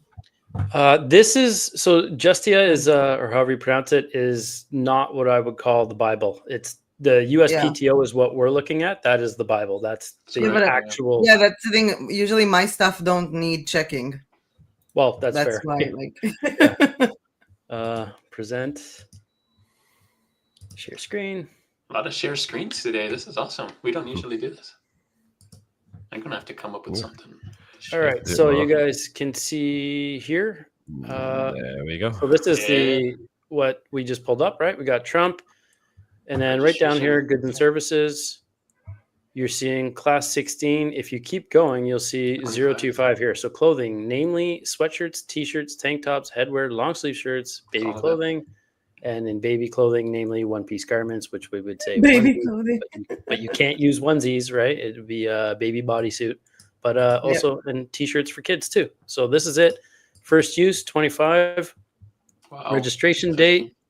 Where's the actual registration date? 15th, 2016. Wow. So feel free to go through and search up, whatever other ones you want. Maybe there's some other ones out there that aren't. I think there was I remember something like Girl Dad used to be trademarked or was trademarked. It used to be Girl Dad. Yeah, and a lot of people got banned from that. I think it was Father's Day 2 years ago. A lot of people got kicked out of Etsy and Redbubble because they wrote Girl Dad. Apparently, it was trademarked. Yeah, those are all dead now. Yeah, and it's not that, saying this, I'm not giving anybody heck or crap. I just really want you all to keep your account safe, right? Like, Yeah. Here we've got a related question to that. Hi guys, hope you're doing well. I have a question. Why do we often see people that sell trademark designs, but they still have their account live? it's the same Same with, way that people who do crime don't always get arrested. I wasn't going to go there, but it's true. I was just Plenty of thinking, people that feed Disney on Etsy, for somebody. example, right? Yep. Lots of that. They have a list that is 1 million people deep, and they're going to go after the biggest financially disrupting ones first, I would assume, right? I have like probably a list of 100 people I got to go after to serve my own cease and desist for my own trademark. Who am I going to target first? The one who is impacting my bank account first, right? That's my order of operations. But it's not necessarily Etsy's, because Etsy might not go for the people who are selling, because it does create an impact on their bank account if they remove those listings. Those listings are selling, so why would they remove them until they get, from what I remember from Dr. Seuss, for example, it was always so very specifically, the Dr. Seuss team would go and just find listings and just send a list of that to Etsy, and Etsy would just remove that. But they're not going to put I think the whole point where they put a tag or something on the word Disney, which they can't actually, because Etsy is also a platform where you can sell secondhand stuff. Resale, right. Yeah. So if I can sell secondhand, then they can't block Disney or Marvel or whatever these things are, because I can just sell a t-shirt from Disneyland World, something from a few years ago. But they're actually making a lot of money from that. So and now if you are Disney's legal team, you have to have somebody in place, a human, to discern whether these are, resale items, which there's a ton of, or the infringing POD or digital files, or are they also infringing POD stuff that people list them as vintage? Because I've seen a lot of that. They're vintage, and how the telltale sign that they're not vintage is because they have 999 in stock. You know what I mean? That's or they have a mock-up from Printful. Or they have a Printful or Printify mock-up. Absolutely. Yeah. Yeah, but Prospering Woman just wrote it, and it's really true in the way I see it. Etsy says they only take them down if the trademark owners flags the product. And that is actually correct. Yep. Because if you try to go to Etsy and flag these products, you can't, because you're not the person who holds the trademark. Yeah. Correct. And you literally tick a box saying that you have the power or ownership, the ability to serve that takedown on behalf of the trademark owner. So you're either, perjuring yourself or something like that, right? Like you're taking legal onus or saying that you have the legal right to do something when you don't. And that's totally the case. Like in my example, mine's only almost 100 listings, 100 people long of people I have to serve cease and desist to, but Etsy or Disney's would be probably over 1 million. Millions, I'm not even kidding. Right. So, it's who are the biggest sellers with the biggest amount of listings sold and that sort of thing. Right. That's the only thing you can and some of the people on the bottom of my list have been on that list for 3 years, but they don't impact me financially. So, at least not in a way that the rest will, but if you infringe, you're on the list, right? And that's, I'm just small potatoes that way. But now look at a company like Disney, and we're only talking Etsy right now, right? They're looking at Amazon probably with a bigger eyes, or eBay, especially too, because those are the two bigger. Or platforms. AliExpress that still exists. Sure. Etsy could be small potatoes. Shops. You also have the actual print shops. I mean, you can literally go to any print shop down the street and you're like, oh, do you want Captain America on your t-shirt? No one's going to know. Totally. Right. Yeah. Yeah. I mean, it's the same old adage, right? Just because somebody's breaking the law does that whole thing. If somebody jumps off a bridge, are you going to jump? This is also why I think it's not a good way to verify whether you can sell something by just looking at the marketplace and seeing oh, there's 100 other people that have the same word in their shirts, so it must be safe. No, that doesn't guarantee it. There's plenty of people ripping off stuff on Etsy they shouldn't. There is on Amazon, and they could be taken down any day and get their account banned. It could be tomorrow, and you've just listed your product and you're part of that wave tomorrow. It just depends when they get reported, when Amazon takes the action. So you're running a risk by including anything like that in your listing. Just because other people have it live doesn't mean that it's safe. I think Andrea said it last time, like the best. If you have a doubt, then it's a no. Then don't do it. Mm-hmm. Yep, you're taking a risk. Play it safe whenever. Oh, why wouldn't you, right? If we all value your, especially if your counts are worthwhile to you, right? What if you someone in the comments asked if Juna can take a video of the rubber ball band? Yeah, it's back here. Can we see it? I haven't Sure. seen the I'll rubber go ball get it. band in Hold a on. very long One time. sec. Is it growing? This is why I came on like today. Wait, let's make him center stage. How does that work? 1 sec. There we go. Wasn't it bigger last time? No, it's not shrunk, has it? Have you been adding to it?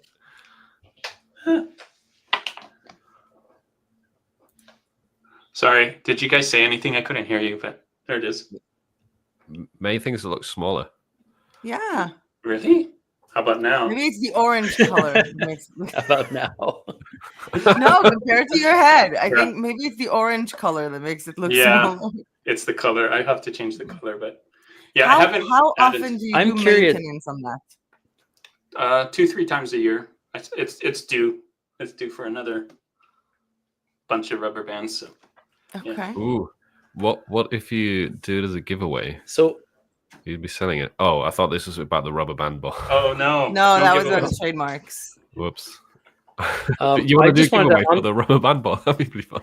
On the rubber band ball tip, does that thing bounce like crazy? Have you gone? It would be like the Indian rubber balls that you use for lacrosse, right? I don't know if you guys are familiar. It bounces pretty good, but not like a basketball. But it does bounce. Right. Very big lacrosse ball. I was gonna say, imagine Juna like playing basketball with this rubber band ball. Just well, it's really heavy now. It's probably like 40 pounds. It's at least 15 pounds. Yeah. I don't know. I have to weigh it. How much is pounds in like European sizes? Yeah, hang on. Sorry. It's like 6 kilograms probably. 6.8. Nice, easy conversion. That's not that much. It sounds so scary. 20 pounds. much heavier than a basketball coming at you, though. Yeah. Yeah, but I think the velocity will be less. I think, the heavier it is, you'll have to be like stronger to throw it. And I think it will be like, I would rather have that thrown at me than a basketball. Really? Ooh, I wouldn't. If I can't do anything about it, then yeah. I guess it depends how close they are. It depends on how fast it's coming and who's throwing it. These are the real questions. Yeah, I don't want it falling on my foot. No. Yeah. How does this relate to POD? I don't know, but I'm so glad I joined. I think like the last one we did like last month, I think the part where the viewers looked the most entertained had nothing to do with Print on Demand and everything with Juna's book. Oh, my book. Oh yeah. Questions. Lots of things in this office that. Yeah.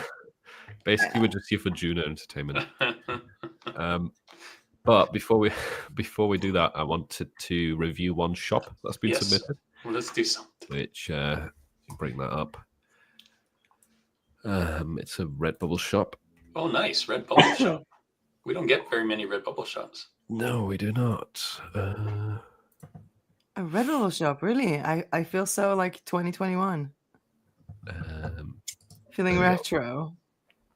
So I've been speaking to this person, and they're actually from Bulgaria. 7 Design. Opa! Zdrasti! Nice. So and they're new to design. So if there's any design advice, how long has this shop been open? 2020. Question.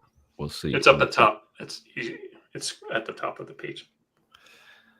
There we go. We've got the first thing I can say is that High on Life sticker is not with a clear background, so it's not really good for a sticker. If that's a sticker, then you need to remove the background. Yeah, the white background. Yep. And I feel like, I don't really I think that a lot of times it's nice to play around with things, but I can't really see cohesive look in it. You don't have featured collections. It just looks like it's starting up. So you don't really have a lot of things here. Mm-hmm. Yeah, I would recommend do collections, like do designs that go together with each other, that complement each other on the same niche, have several collections, then have the featured collection on top, and really work on what is the featured image, the featured product for each design. Mm-hmm. That shirt right there, the coffee one, it looks really big, that style, and it's kind of hard to read the bottom thing there. So even the top font, the top font, yeah. Mm-hmm. Yeah, both of them are. Can you scroll down to the other products? Because I know like a lot of people, when they do this, they just don't change the design when it comes to like a sticker. Oh, I interesting. think you're gonna have to do the view the other ones because you're just gonna see fashion. You're gonna have to see view this design on 26. Yeah. I want to see. So, for example, this could have been a nice design on a sticker, which you already made it for a mug. Like it was already made for a mug, right? It was made in a different color. So just use that as a sticker instead of, Yeah, so you have the background. Yeah, it looks like you put the background for the text and change the text color on the mug. So yeah, would have worked okay on the sticker. The thing I like about in the audience. This is kind of a recent change on Redbubble, which I really like, and I think more POD sites should do it, is that now when you upload a design for the mug, it takes the two designs and splits it, and you have the front and back of the mug automatically by default. And you can change it, but by default, it puts it on there, and which I really wish Amazon did that for their tumblers or for other products like that need that, but on TeePublic. What do we think of this design compared to the This previous is better one? than the other one. Easier to read, isn't it? Easier to read, yeah. I would definitely do some research on Redbubble and figure out like what topics you want to go for and see which one's popular, because Redbubble is a tough one to kind of figure out their audience and do a lot more designs and just so you can get on there and get a feel for what it is. But if you're focusing on apparel and t-shirts, then I would probably do more of that stuff and just kind of get a feel for what's selling on Redbubble and make sure that it's in the right size, it's clear and targeting a specific audience. But I think good start. This one looks quite cool, and he was telling me that he was telling me earlier on Discord that this sold in that nice first 12 hours or something of uploading it. Well, there you go. Can we see it? Sure. A cat through a keyhole. That's interesting. So maybe try another one that's similar with a different animal, or do if you find a style that works, always good to try and expand upon it. I also know from speaking to him that he struggles with design in terms of it takes him a long time to design stuff. So, but I would like raise it a little bit on that shirt. I mean, if you're looking on a woman, forgive my bluntness, the main part of the design should be slightly above the boob line. Okay. Higher. Yep, should be higher. It's really big, but the fact that it's sold, that's interesting. So. So cool that we have like 2 viewers now from Bulgaria. I feel so seen. I gotta drop off after this, but I just wanted to say on the note, Phil, that you just said about them thinking that they spend too much time designing or they have a hard time and it takes long. You will inevitably get better with time. Design doesn't. The whole creative process doesn't have a finite schedule or timeline, right? You work on it until it's done and then you move on, but there's no set time for making good designs. Especially now, I think people are just jaded because you can turn out 100 designs in an hour with AI, right? Like it's going back to what makes a good design. There's no time constraints on any of those checklists, right? It's, like the balance, the contrast, the things that matter, the emotional heartstring element. And these are all things that are not AI conducive. Like the AI doesn't have that EQ. They have the intelligence quotient, the IQ, but not the emotional, right? These are things that you can't put a time on. So I wouldn't even worry about how long it takes unless you're one of those who really cares about listing, that 10 or 15 designs every single day and what have you, right? But when it comes to design, like it takes as long as it takes at the end of the day. Sometimes I spent 2 or 3 days on a design, turned out to be a flop. Sometimes I spent the same amount of time and it's a bestseller. Sometimes I've gotten a bestseller done in, an hour, right? There's no right or wrong when it comes to that. So don't put that kind of pressure on yourself. There's already enough of that out there, right? Yeah. I think it's just about also making like a good product. It's not just about the design itself to be good. It's just, I think like the best way that I think people can start with is pick up a niche or niches that you actually like and think, if I had all the money in the world, would I wear this t-shirt? Would I buy this t-shirt? Would I buy this sticker? Do I like using a notebook that looks like that? And obviously your answer cannot be yes to like all of them, because as much as I would like to have 500 notebooks of 500 designs of mine, I'm not going to do it. But I think that most of the designs that I put on there myself and have put on since pretty much 2017 have been designs that if I had money to buy all of them, I would buy all of them. Right. And just have like apartments filled with those.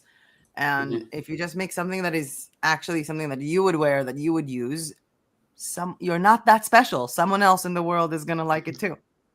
Yeah. And then only to piggyback on that, I would say, and if you're not your ideal customer, it's not something that you would wear, but then make things that you would actually be proud to give as gifts on the other end, right? Yeah. And not feel but that you would like, but that you would see the value of, in terms of, I would buy this. It doesn't matter if I would buy it for my mom, for a sibling, for a friend, for myself, but I would pay money for this. Definitely. Yep. Good advice. Yeah. Okay. That's it for me. I'm sorry for the late one today, but it's fine. a crazy day. Yeah. No worries. Great to have you. Jay. Adios, folks. Bye, Jay. Nice to see your faces, folks. Nice to see you too, Jay. And we actually had another submission just now. Oh, wow. And it's another Redbubble shop. No way. What's happening today? Is it like, cool. I feel like we're in the twilight zone. I love. And then after that, I'm abandoning you guys as well, because I haven't been home in a week, and I'm so trashed. I think, Juno, we smell something is like pushing people away. No, seriously, I've been away all week. I found this like cabin in like the middle of nowhere, and I just went there to finish my book. And cool. I came back yesterday, and I had a lot of community stuff to do here in the complex, and I'm like, I had to like move some stuff away from the background, and I literally had to find my microphone. Like, I haven't unpacked yet. And it's the end of the day here. Well, we've been going on for a long while. Yeah, we have. Oh wow! Someone wrote that their store was so bad they made 2 people quit the council. Yeah, they're never coming back. How do you know? That's funny. We're very, very sorry. Looks like this one sells a lot of t-shirts. They got 2 collections. That's nice. They have 190 something results, 97 results, and just started in March. Wow. Marriage? Wait, go up to the banner. What is go banner? Scroll up. Up. Money Secret feminine. Money mindset. Claiming power after 60 hours. Okay, so specific target audience. I like the text. I don't like the moon thing. Yeah. Because I don't like, for me, the point of this banner is to try and showcase some of the designs that people might find, or to showcase a logo, or to showcase like a bunch of those, like, you know, what is my handle on Instagram? What is my handle on YouTube? And I feel like as much as this text is really nice, it doesn't serve any of these purposes on its own. Yeah, put your best sellers in. It could have been like a nice side, but it should be like mock-ups. It should be where to find you. And if you go like reclaiming your power after 60, take some of the designs, whether place it, Kittle, whatever, find mock-ups of people after 60 and place them in a banner, and then you'll attract, like, you'll immediately shout, "This is for you guys," because the mock-ups of Redbubble are not 60 years old and plus. They're usually Good point. It would be the main takeaway from the first view of this. And it's a very new store. They opened March 2025. Yeah. Join.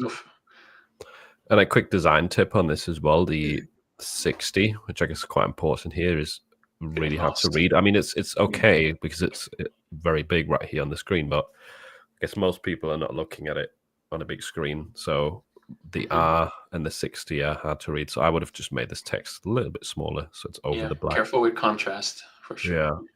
Yeah. But looking at the designs, they're kind of random. The dream mixture of topics. Yeah. First thing that stands out to me is these 2 right here with this same effect of black text and a black shirt and a white outline. What do you think about that in general, like stroke outlines on text? I think you got to be very careful with that. It works sometimes, but it doesn't work most of the time. So it's easier to get wrong than right. Yeah. Like even this, I think there's some on this, like a red outline on this little one. I wouldn't. Oh, it's yellow. Yeah. I would leave I don't stuff think like this needed. off. I think it doesn't really help.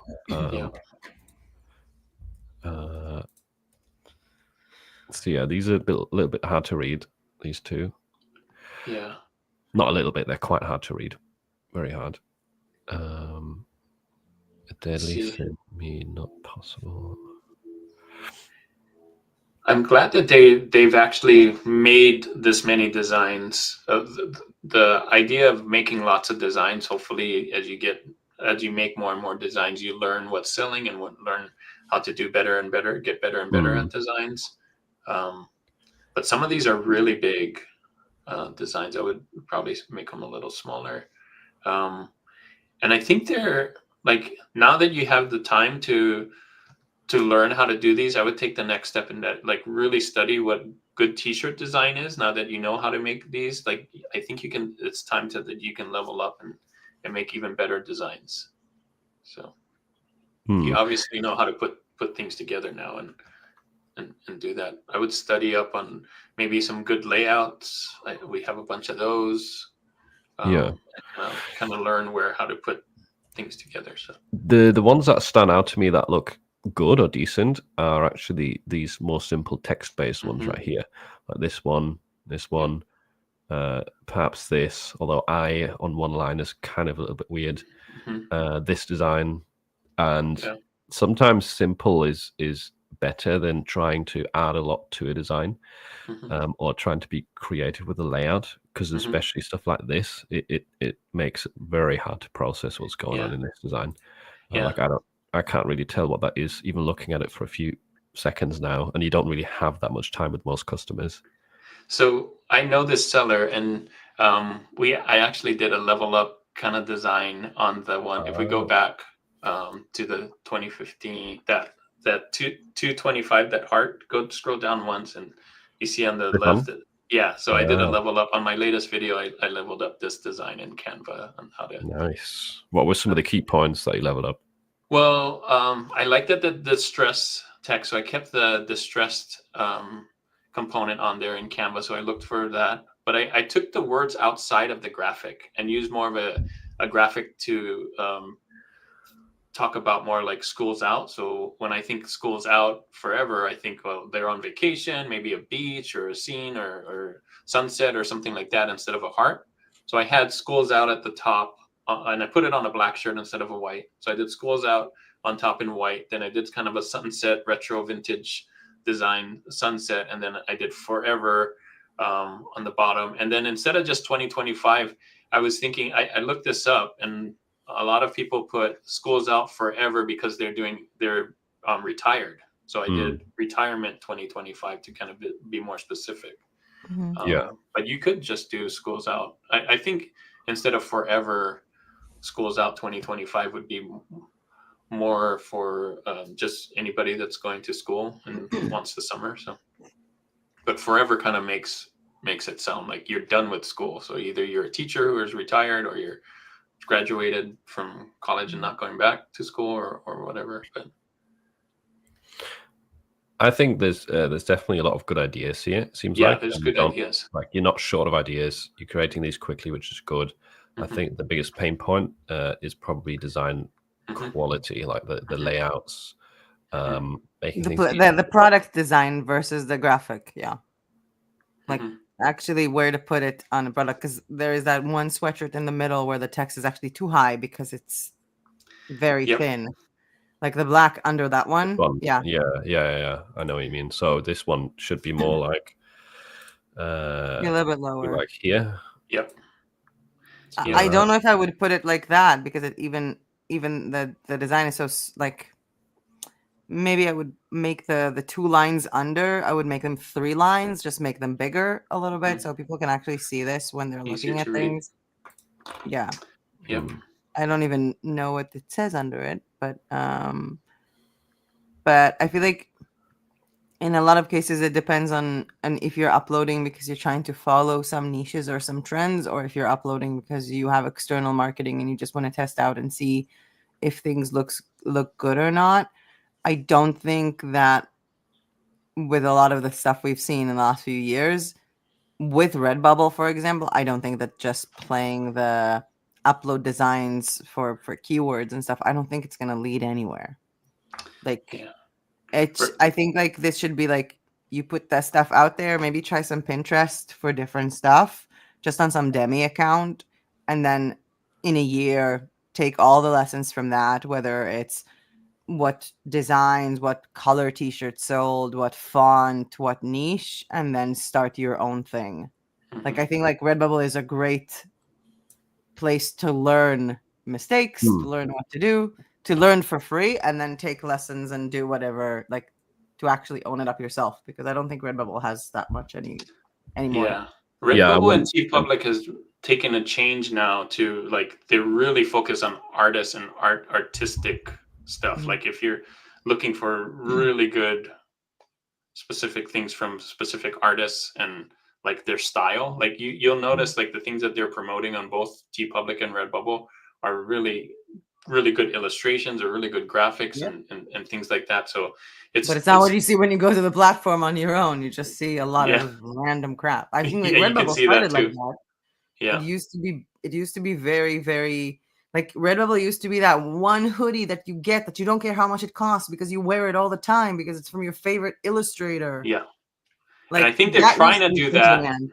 They're trying to with the tiers and all this stuff. I know they're trying to get back to those things, but you're right. That's not what you always see Yeah, nowadays. but even if you're trying to get to that, I think like when the tier system started, unless you go one by one and look at the artists who are illustrating in the way that you like and then make them a higher tier, then you're not going to get back to that. Because I've seen your designs and I was like shocked when the tier system started. I was like, what? But you're actually like you don't tag spam, Yeah. you don't keyword spam, Yeah. and you actually have like proper, I'm not trying to compliment you specifically, but you Well, actually that's have like good. proper structure of a t-shirt Yeah. of how it should look. And then I opened up a shop just for the kicks of it because I didn't even have a shop at Redbubble at the time. I opened up a shop, I added 5 designs and I was immediately tiered up. Wow, that's cool. And I was like, yeah, I did the video like, hey, look at that. I've had a lot of people saying like it was actually the opposite. It wasn't to like impress new artists or like to promote the actual artists because people who were selling actually got tiered down. And by the way, the funny part, when you're tiered up a lot, you start getting their Redbubble's like emails about how to do marketing and platform insights. Yeah, I am still getting those many, many months after I have shut down my Redbubble account. Oh, really? Yeah, Wow. so I'm still getting the tiered up marketing tips and statistics, even though I do not have a shop on Redbubble. Oh, that's interesting. Yeah, that's messed up. Yeah.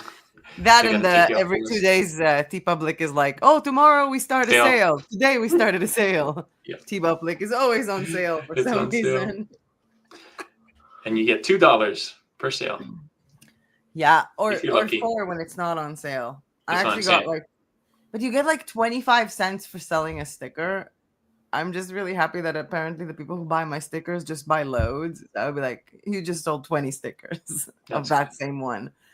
But yeah. Cool. Yeah, I mean, I don't know, you might have already said this, but I wouldn't, the amount of energy you're putting into Redbubble, I would put that into a higher potential platform. It's good to get started, get used to how things are. Yeah. But at this point, I would put it into a manicure and would get better return on my investment. I would put it into learn how to bake or like, you know, those kind of things. I would not, but it's a good thing for like people who are just starting out. Yeah, absolutely. Because I feel like we still don't really have that in a lot of other platforms where you can just take a design and immediately see how it looks on very different products. I mean, you have that with TeePublic, less products, but you can also not change the design and shift it. So I think Redbubble is still the best beginner's academy of how to design, unless you want to go to Printful, for example, or to any of the suppliers and just look directly on like the merch itself. A lot more moving parts if you go that way. And you definitely can't start for free on those things. So it's nice to. Did Etsy raise their fees for starting a shop? Because in one of my latest videos, they told me that now it's $30 to open a store on Etsy, and not 15. Oh, I was gonna say it was 15, but 30. Yeah, wow. I know it was 15, and then people said that they actually raised it, and at least maybe in some of the places, because someone opened the shop like a few weeks ago, and like it's $30 to start a store now. Should have asked Jay when he was here. He would have. Yeah, but he left so quickly. That is correct. We've got the audience. They can that is correct. Yeah. Thank you, Linda. 30. Wow. I think I'm going to leave you two also because I am very, very tired. I didn't even film for my own channel today. So I'm going to leave you as well. And I will wish you a good... I know.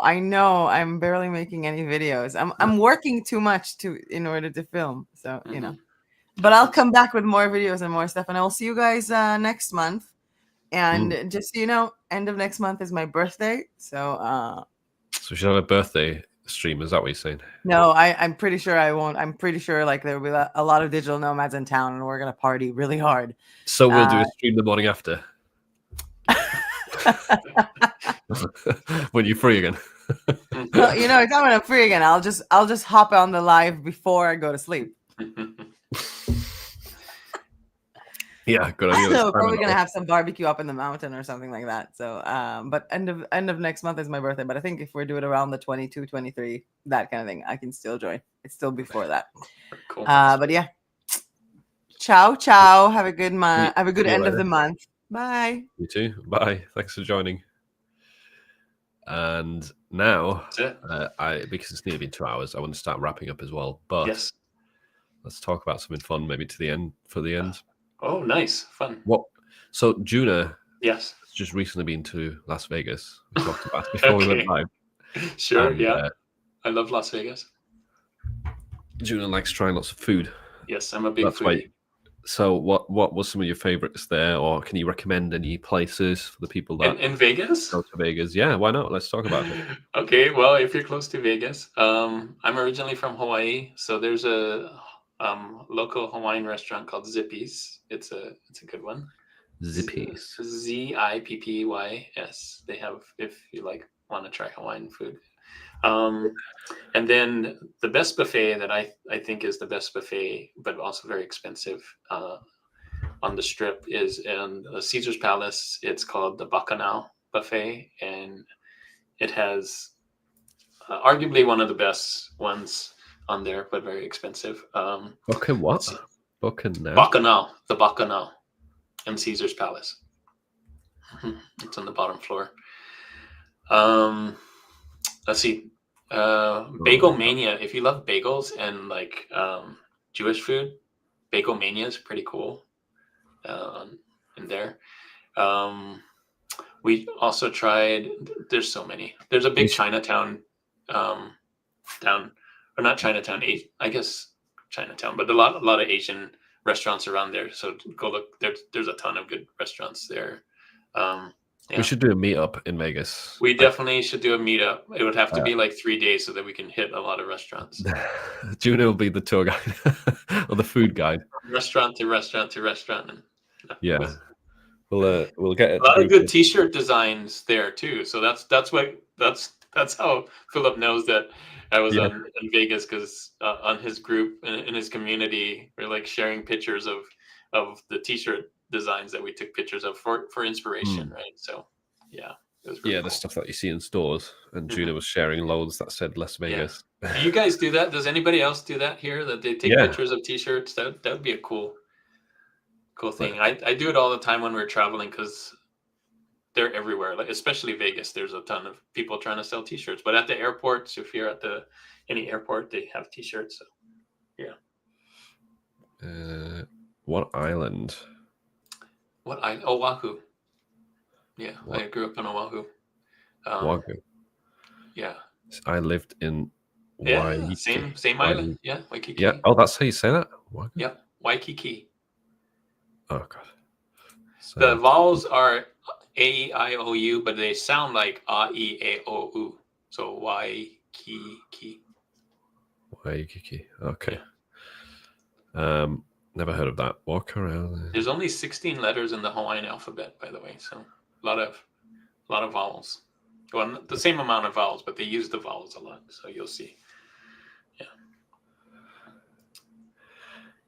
There's a question about AI here. Yeah, let's do the questions. Do you disclose in your listing if design was made with AI? I don't. Has anyone ever asked out or reached out? No. Well, on Amazon they can't really reach out to us, but I've not had it on Etsy either. Amazon doesn't require it. I think Etsy actually requires it, but I'm not sure. That would be another good question for people who sell on Etsy here. Another personal question, maybe, and then we'll end it. What do you have any bad habits right now? Do I have any bad habits? And let us know in the chat as well if anyone's bad got a bad habits. habit. Gosh, that's a good question. I'll start off. You go. I've recently, when you can't sleep in your bed and you go to the sofa and then you sleep on the sofa really well, and then it becomes a habit that you always sleep on the sofa.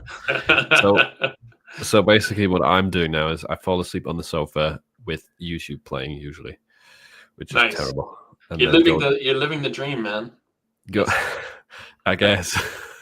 Except my eyes aren't. Bad habits. Jeez, I guess I'm not posting enough on YouTube. That's a bad what? habit. You upload like almost every day. No, I'm trying to. If I go more than 3 days without uploading, I feel like I need to put something on there. That's not a bad habit. Okay, let me think of more bad habits. Let us know in the chat if you've got any fun ones, any funny ones. I thought of something earlier. I can't remember it now. Well, now with this new phone, I keep clicking this side button that I don't know if it's a bad habit, but it opens up the camera. But because I'm usually squeezing there, but now that there's a button here on the new iPhone, and I open up my camera so much, I don't know if it's a bad habit, but I gotta stop hitting that button because I get random pictures now of. So yeah, your number one thing is not POD shirts anymore in your library. It's just random photos. Yeah, because of the new iPhone. What are all these? Yeah, sitting too much in front of my computer making t-shirts instead of moving my body. Yeah, that's a good one. Is that a bad habit? No. Yeah, that's why I try and go to the gym to get a break from it. Definitely a lot of sitting and the standing desk. Standing desk helps because basically forced myself as soon as I got this to always when I record a video to always stand. Look at that. And I don't use it enough. I really only just use it during videos now. You're so tall. Yeah. But yeah, anyone who struggles with that, get a standing desk.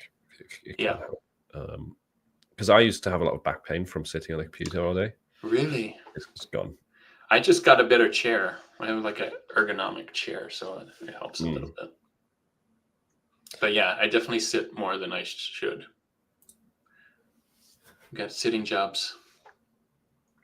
Ooh, I actually got inspiration from a local shop vitrine and have sales on it. It's trending now.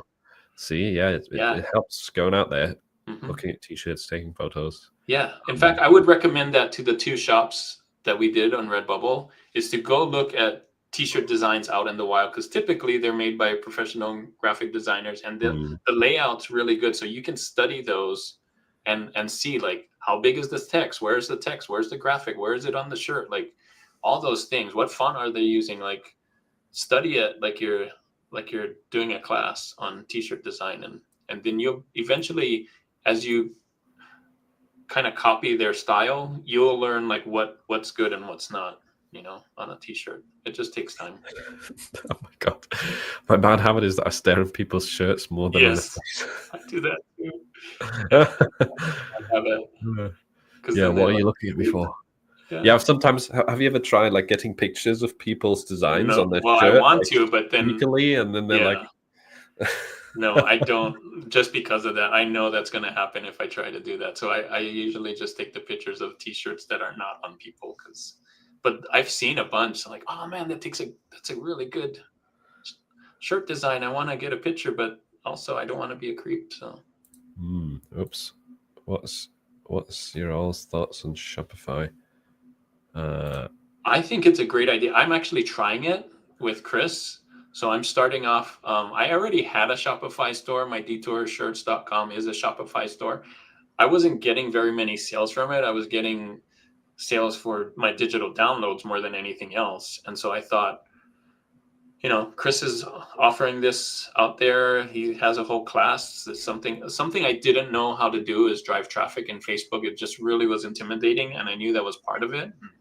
I've been putting that off for so long, but because he has a course and kind of lays it all out, I thought now's the best time. So I think Shopify can be great. And the thing I like about Shopify is that there's no competition. If you can get people to your site, everything's there.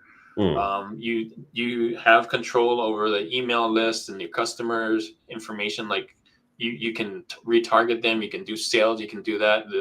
You also have more control over the pricing. So you can get, your $10 per sale instead of 2 or 3. And at the end, you could sell the whole thing, like Chris says, right? Like it's a legitimate business at this point. It's not you have control. You're not going to get kicked off of the platform because that's your website. So yeah, what else are the benefits? We were talking about this before too. I took a break from Shopify for like a few months because I was doing it for a while as well, and I have had sales on it, but definitely not profitable. Like I've spent more on ads than I've made in sales. I have so far too, but I'm learning. I'm chalking it up to learning. Yeah, I think that's probably going to be everyone who starts out with it. You're initially going to have to test and run through some money. I think that's one of the downsides to it. But yeah, I mean, the pros are you have more control over things. So a lot more control, a lot more security. Like you can't just lose the Shopify site like you could do on Redbubble, for example. But then it comes with a bigger learning curve. It comes with more responsibilities. You have to care about care for the customers. You have to do the shipping. You have to do pay for the printing. You have to pay for the ads. So and the site for sure. The site, you have to test mock-ups, like all the things that are usually left up to the marketplaces, you have to do yourself. So it's a balance, right? You get a lot more control, security, but you also have to do way more yourself. You have to invest more yourself, whereas marketplaces are like less control, less security, but also easier. But the potential too, like I've been hearing all these stories, that I feel like the potential for a Shopify store is so much greater. It's huge. Yeah.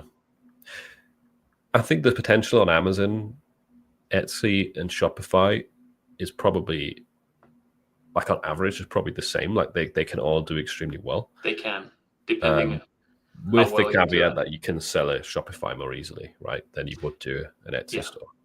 Yeah, you don't need I feel like for Amazon to do really well, one, you'd have to have a lot more products or a lot more designs than you would in a Shopify store because of the competition and all of that.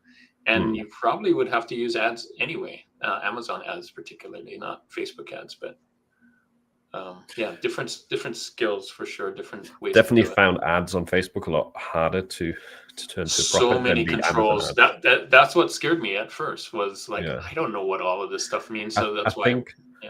I think the reason why it's difficult for us because we're both like more design-minded people. Exactly. And there's always like this split where like someone like Chris, really, really data-driven. He loves that stuff. He's super good at it. And we just want to create designs and upload them and like not worry about the rest. Exactly. I'm guessing you don't spend a lot of time in your Amazon Ads console either, do you? I don't. In fact, I probably should, but that's a weakness. That's a bad habit. Don't. See, never checking it. Sure. Yeah. Can he tell you things Chris won't? What? Gina, he can tell you things Chris won't. Well, I think Chris pretty good at telling everything. But yeah, I mean he's got like 2 30-hour courses, and he's working on a new one. I think the 40-hour course. I don't know how he does it all, but I don't know either. So yeah, it definitely Shopify is great. It has lots of pros. I want to get Shopify up and running and working as well. Me too. But it takes a lot of time and effort. It's not something you can do on the side. And even if you have existing designs, that makes it a lot easier because you have stuff to test with. but that doesn't mean it's like a guarantee you'll do well. It's still not easy. But none of this is easy. Amazon merch isn't easy. Etsy isn't. They just have their pros and cons, and it depends. Do you have the budget? Do you have the willingness to spend more time dealing with customers? It's whatever your preference is, your current situation. So there's no like best option for everyone.